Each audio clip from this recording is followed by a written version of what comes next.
Hello, everybody, and how you doing? I'm coming back to you from northeastern Florida on such a beautiful sunny day, although it's not supposed to stay like that. Exciting racing this past weekend. I tell you what, if you're a NASCAR fan or a race fan, period, you've got to be tickled to death with the way NASCAR started 2025. I mean, some of the most exciting races we've seen in a long, long time, from Bowman Gray all the way to Phoenix this past weekend, and of course coming up at Las Vegas as the teams continue their Western tour. Vegas will be a fun one. I'll look at that one later on the week, but let's take a look at this past weekend because I tell you what, some of the betting that went on, some of the easy bets that I took, really, they paid off for me. Once again, as I told you before, I play little money, but I'm going to show you how little money did this past weekend at Phoenix, and maybe it'll help you relax and do a little bit more on your favorite betting site.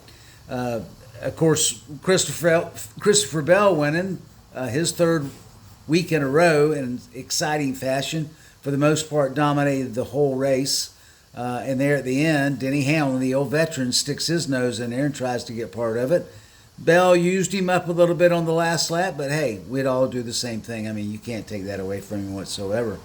But Bell has now joined a list that's long but very prestigious of 3 wins in a row, like Harry Gant. We remember him taking a whole month of trophies home with him one year. Dale Earnhardt, Richard Petty, Rusty Wallace, Bobby Allison, David Pearson, all the greats had 3 wins in a row.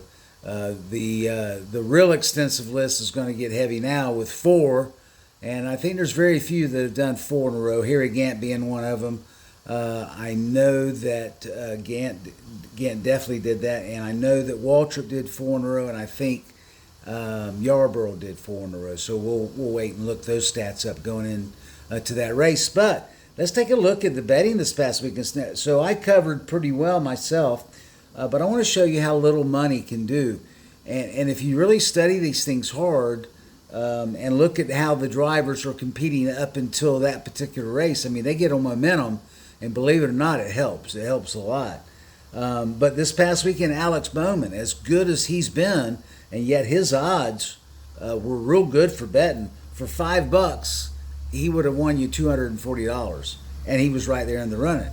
Denny Hamlin ran second. Denny Hamlin, $5 would have paid you $60 because Denny's odds weren't as good as some.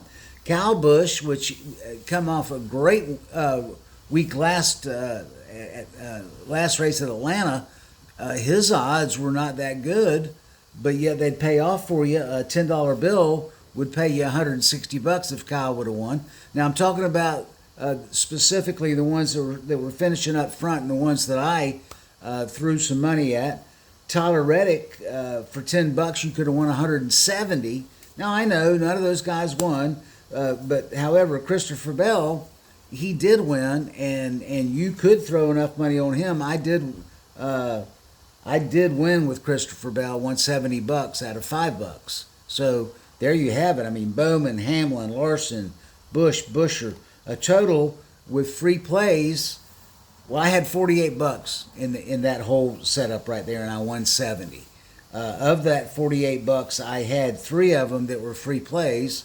So in all, I didn't spend but $23 to block that group of cars, and still came home with $70. Still came home, money ahead, and it's fun to watch because you've got it covered when you do it that way. Once again, yeah, if you get real confident in them, Christopher Bell coming off 2 wins would have really, somebody that wanted to put up $400 or $500 on that could have come out real nice. So think about that going into Vegas, and think about the momentum. Once again, Kyle Busch, you got to keep him up there because Kyle Busch is really running well, which pleases me because they fell flat on their face last year. But look for Kyle Busch to continue that momentum. He's happy, and when Kyle Busch is happy, he drives happy. Denny Hamlin, like I say, he stayed around he qualified 13th, I believe, but he stayed around the top 10, top 15 all day long. Of gradually moved his way up. And once he got the nose of that car in some clean air, he was able to work it and work the crowd and get up to the front. And if you saw it there at the end, he had the opportunity. The only one that didn't pay off that I put a $3 bet on that would have brought me 105 was Chris Buescher, and he crashed out. But that's going to happen. So find your favorite betting establishment that you like, whoever it might be. You can instant message me, and I'll give you some suggestions if you want them. But I'm not going to do an ad for anybody. I just do this for fun, and sometimes I skip around on different ones if the odds are better. Now, also, I want to remind you, always try to, if you've got a feeling and you've done your homework, try to do it before qualifying. And because, look, if they qualify well, the odds are going to change. So even if you can go in a few days before qualifying, do that. Because sometimes even the conversation and the hype can make things change. So watch them, take pictures of them, study them, spend $50, have a good time, enjoy, get everyone around you, maybe throw in a pool, and have a watch party. And hey, I'm looking forward to Vegas, looking forward to a fantastic week up here in Northeast Florida, nestled in my man cave, watching some of the history of the sport. And so I hope y'all have a fantastic week. Until next week, keep the rubber side down, and I'm out.